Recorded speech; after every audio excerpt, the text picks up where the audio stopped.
Sigue al diputado Numan Salgado en su canal de YouTube. Escríbelo con minúscula y sin espacio. Y suscríbete a su canal dándole clic a la campanita. Enviaron a prisión provisional a exfuncionarios del gobierno de Mauricio Funes por enriquecimiento ilícito y lavado de dinero, y también hubo algo respecto al gobierno de Sánchez Serén. Ahí tenemos, por resolución judicial, decía Centros Penales, hemos procedido al traslado de los exfuncionarios del gobierno de Mauricio Funes a los centros penales de La Esperanza y Cárcel de Mujeres. Los imputados están siendo acusados de enriquecimiento ilícito, lavado de dinero y activos. Ahí vemos a la señora Handal, a la señora Violeta Mengíbar. Aquí tenemos a estos dos señores que no sé, me faltan, creo que en la siguiente gráfica está el señor ya de Huachapán, Cáceres, y también, eso lo vamos a ver en la siguiente, ahí tenemos la siguiente gráfica, la mano derecha, Calixto Mejía, también del FMLN. En fin, les dejo el micrófono para que opinen. Esto era un tuit que mandaba Osiris Luna. A partir de este día, funcionarios del gobierno, como decía, guardarán prisión. Esto tiene que ver con una acción legal que se ejerció estos últimos 10 días, promovida por el fiscal general, que ya venía de un caso abierto por temas de sobresueldo que, según entiendo, Jorge y Juan José, tenía que ver también con que habían habido testigos criteriados que habían ya denunciado y presentado pruebas de los sobresueldos en el gobierno del señor Mauricio Funes. Pues aquí estamos viendo accionar al gobierno realmente para poder responderle al pueblo de años y años, históricamente hablando, en el cual todos estos exfuncionarios han jugado con el patrimonio público, han jugado y han erogado dinero público en beneficio propio. Y vemos ahí personas que jamás creyeron que les iba a llegar la justicia a la puerta de su casa. Jamás lo pensaron, ¿verdad? Juan José, ¿tú te hubieras imaginado que algo así se dio cuando escuchaste hace creo que fueron una semana y media, 10 días, que se fue a buscar a estos exfuncionarios a sus casas? No, realmente lo que estamos viendo es una situación inédita en el país, en que por primera vez el Estado está asumiendo su rol. Si no se castiga la corrupción, si no se investiga, esto va a continuar. A mí, te digo con toda franqueza, yo sé que a lo mejor mucha gente me va a atacar por esto que voy a decir, a mí me da tristeza ver gente que fueron luchadores sociales en su época, que teníamos ideales comunes, y ver cómo perdieron el camino, cómo terminaron traicionando la esperanza y los sueños de los salvadoreños, y ahora están pagando sus consecuencias. Incluso verlos detenidos, yo lo veo además como necesario, por una razón.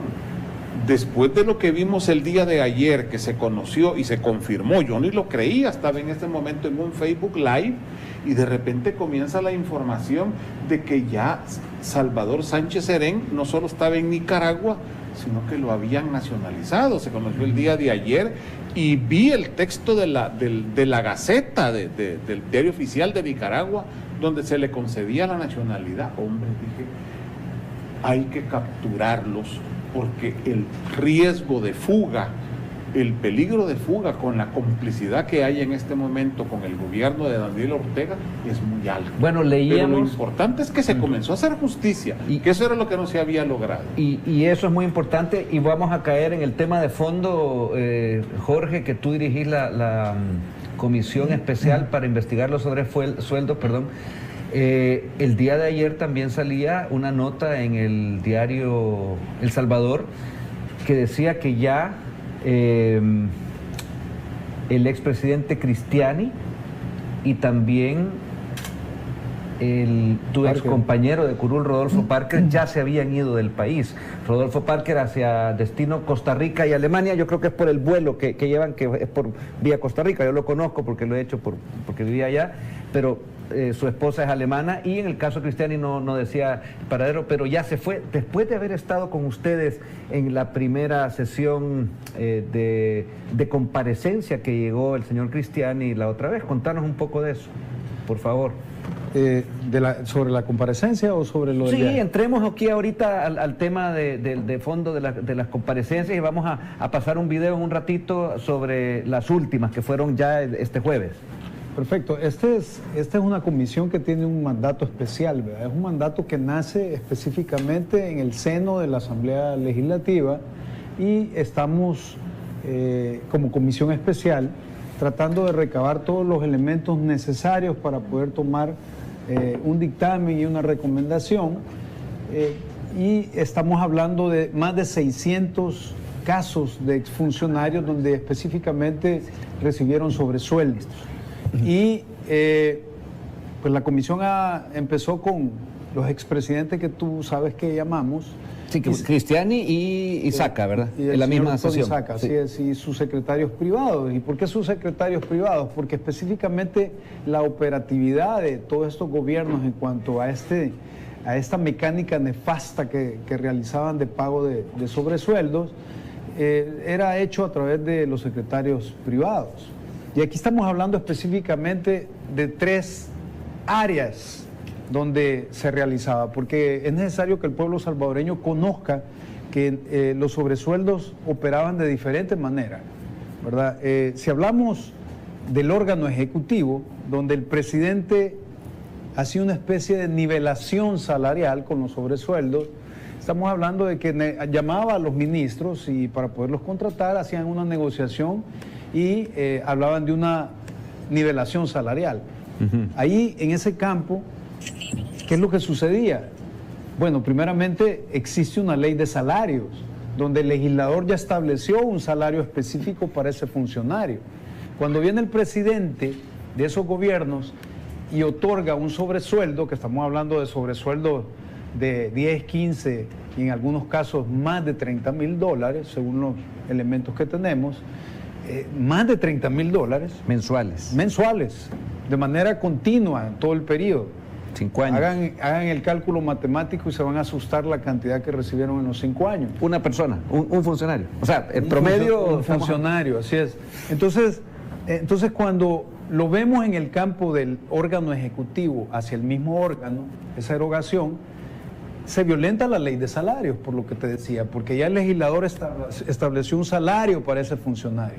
Y viene el presidente sin ninguna facultad de ese gobierno o de esos gobiernos y violenta el principio de legalidad, porque él no tiene ninguna facultad para otorgar un sobresueldo. Entonces ellos dicen, son legales. ¿Y qué es lo que ocupan para decir que son legales? Un manual, ¿verdad? Donde hay una codificación especial y ahí se ha usado el concepto de sobresueldo, pero realmente son ilegales.